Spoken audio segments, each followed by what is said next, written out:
memahami diri sendiri.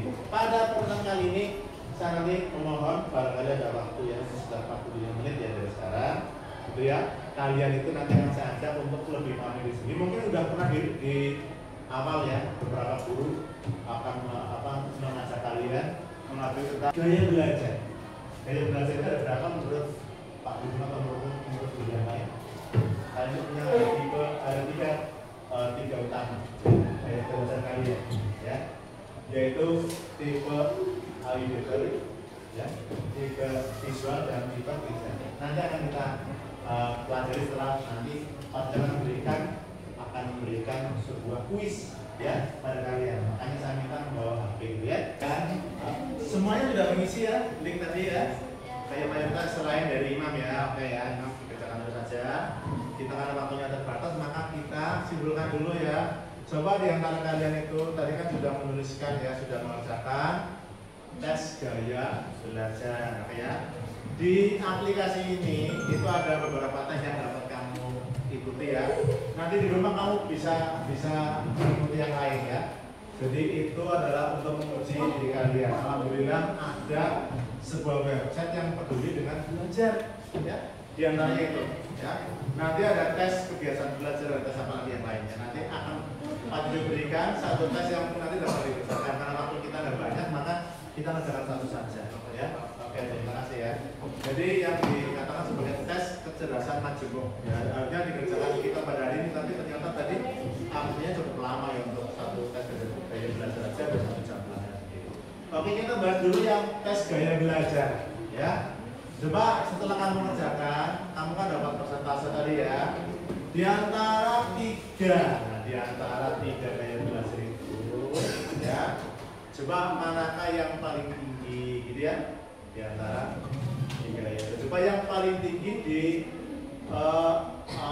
auditori. Yang paling tinggi di auditori itu 1, 2, ya, 3.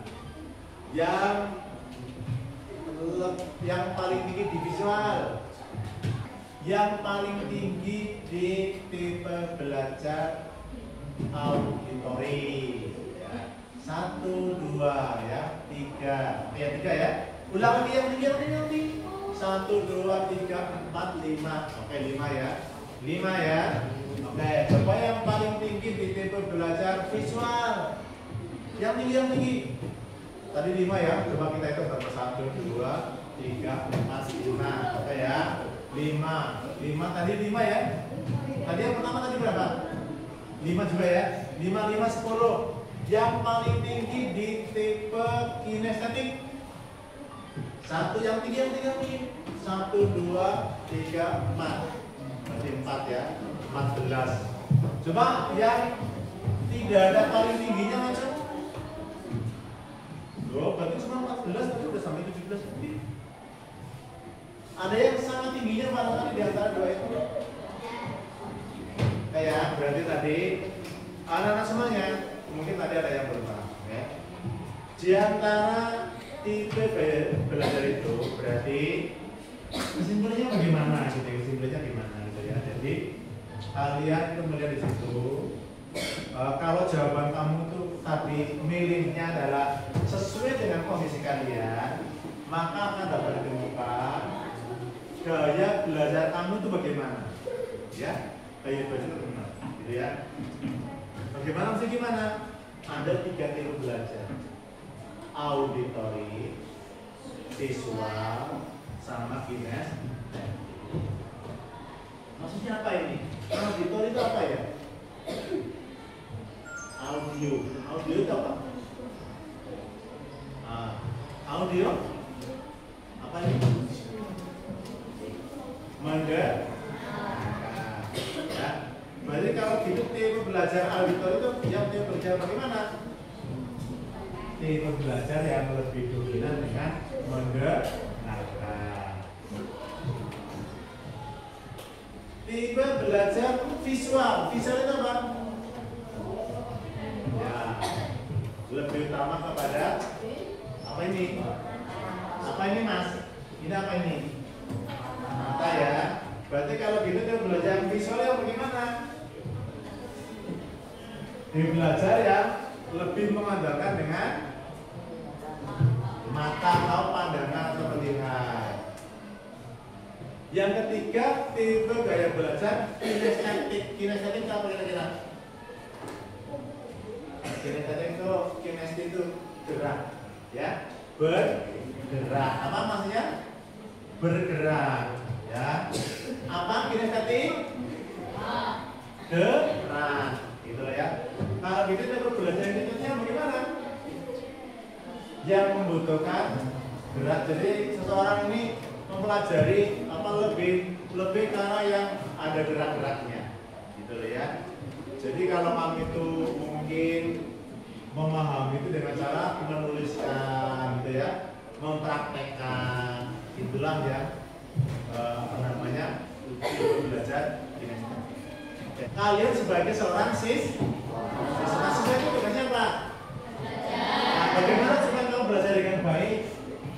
Kira-kira apakah kamu andalanya hanya tak guru saja atau guru saja? Andalanya hanya tak guru dan guru? Nah, kira-kira selain tak guru dan guru, sumber belajar kalian apa? Nah, buku, terus apa lagi? Sekarang kalian punya buku yang dari sekolah, kamu punya buku pendamping, mungkin di rumah kamu punya buku yang lain lagi. Apa hanya guru dan buku?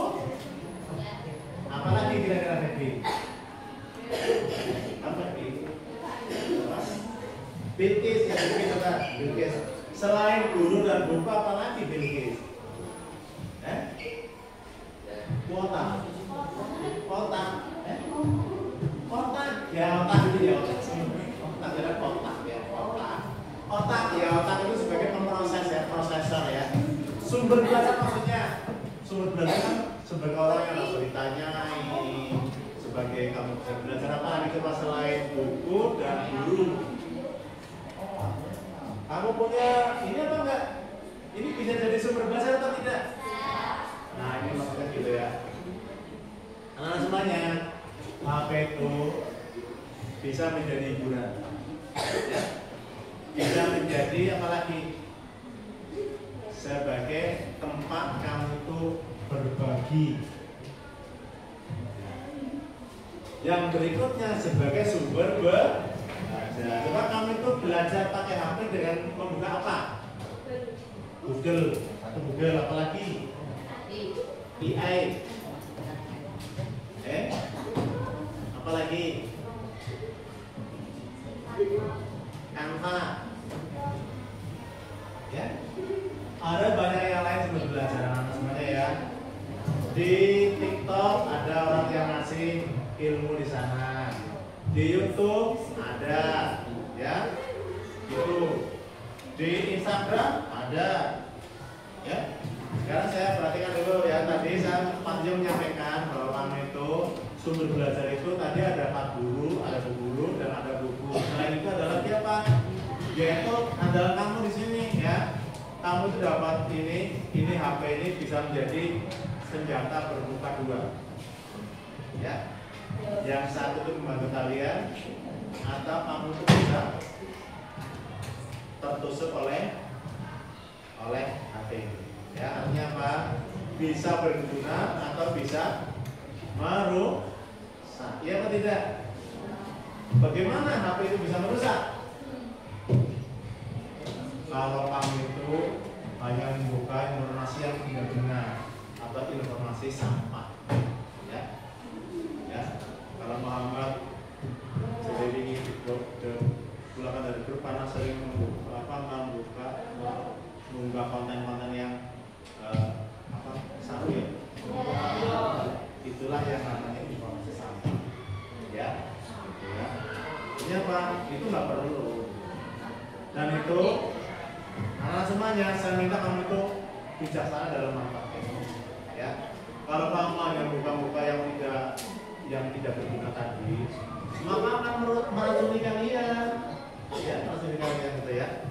Nah, bagaimana caranya? Mari kami itu memanage dengan baik, ya. Kalian itu sebagai generasi apa? Maksudnya generasi masih apa? Kira-kira? Kamu itu nanti di tahun 2045 berapa tahun lagi dari sekarang? 15 tahun. Ya, kamu sekarang punya berapa? 12 tambah 15 kira-kira 27 ya. Kemudian berapa sekarang? 12 13 berarti besok 28. Kira-kira pada umur 28 itu kamu masih anak-anak? Sudah jadi apa? Remaja? Bukan hanya remaja, kamu sudah jadi orang dewasa ya. Umur 28 tahun itu sudah jadi orang dewasa. Kira-kira dewasa mulai kapan? Yaitu berarti kamu itu sudah tamat dari SMA, kuliah. Kamu sekarang umur berapa ini? 13, 12 gitu ya, di kelas 7. Nanti tamat SMP kira-kira umur berapa? 15 atau 16 tahun ya. Tamat SMP. Tamat SMA, tamat tamat nih berarti kira-kira berapa? 19, 20 ya. Nah, berarti kuliah itu nanti kuliah berapa tahun? 4 tahun ya sekitar ya. 4 tahun berarti kira-kira kamu itu umur 24 dan 20. Saya ingin tahu yang ingin kuliah ngacung, ingin kuliah ngacung. Alhamdulillah. Si orang ngacung berarti kau inginnya apa? Gak kuliah. Oke, kamu gak boleh kuliah. Kalau gak boleh kuliah berarti setelah tamat SMP ngapain? Mau masuk ke sekolah menengah? Oke ya, kira-kira SMK atau SMA? SMK ya. Ini masuk kemana setelah SMP? Kira-kira kalau kamu nggak mau kuliah, bisa SMK ngapain? Nganggur? Kerja ya? Nah, coba yang tamat SMA, kamu nanti umur 20 tahun. Kalau kamu tidak kuliah berarti harus banyak kuliah. Umur 24 tahun selesai. Ya, 25 tahun selesai. Habis selesai ngapain? Nah, kamu bekerja. Inilah yang dikatakan di generasi emas nanti ya namanya, kan? Ya. Pada saat itulah kamu itu nanti harus beraktivitas, punya peran di dalam negara Indonesia. Apa hubungannya antara kamu belajar dengan tipe gaya belajar kalian? Sesuaikan dengan kamu punya tipe belajar. Dan bagaimana caranya kamu menyesuaikan adalah begini anak semuanya. Kalian yang memang suka tipe belajar auditori misalnya. Ketika mendengarkan ya, kalian itu bisa membuka aplikasi, mungkin YouTube gitu ya. Mungkin saja TikTok, mungkin saja Instagram atau yang lain yang sifatnya menjelaskan dengan kalimat dengan kata-kata. Kamu dengarkan, oh ya ini penjelasannya kayak gini. Kalau kamu tak perlu menjelaskan, kamu dengarkan. Itulah kamu tuh barangkali lebih mudah, ya. Mungkin kamu itu membaca dengan kalimat yang keras supaya kamu mengenal diri sendiri, gitu ya. Gitu ya. Lah yang kamu tidak visual, silakan kamu berarti kan lebih suka mengamati benda, mengamati barang, mengamati tulisan, mengamati video itu ya. Manfaatkan itu dengan baik. Yang tipe kinesis bagaimana? Kamu mungkin lebih banyak ke praktek, nah, gitu ya, prakteknya kerjakan, gitu ya. Barangkali ada yang bisa kombinasi silakan. Utamanya adalah bagaimana supaya kamu tuh bisa belajar lebih baik lagi. Kalian telah tahu tentang gaya belajar kalian, ya. Kira-kira apakah kalian dapat memanfaatkan untuk kamu belajar lebih baik dengan kamu tahu gaya belajarnya? Bagaimana caranya kira-kira? Awalnya gimana? Supaya setelah kamu tahu gaya belajar, apa yang dapat kamu lakukan supaya kamu belajar lebih baik? Ya, memanfaatkan yang keras dong. Memanfaatkan gaya belajar dengan cara bagaimana? Belajar sesuai dengan tipe belajar kalian masing-masing, gitu ya. Nanti kalau Pak Guru ada kesempatan untuk memberikan cara-cara yang berbeda, manfaatkan sesuai dengan gaya belajar kalian. Ya, oke, begitu dulu ya dari Pak Rizo ya. semoga dapat dimanfaatkan ya. Pengetahuan, pemahaman tentang gaya belajar kalian, untuk memilih cara belajar yang paling tepat untuk kalian, sehingga nanti kamu itu bisa sukses dalam belajar. Demikian, oke. Selamat siang. Assalamualaikum warahmatullahi wabarakatuh.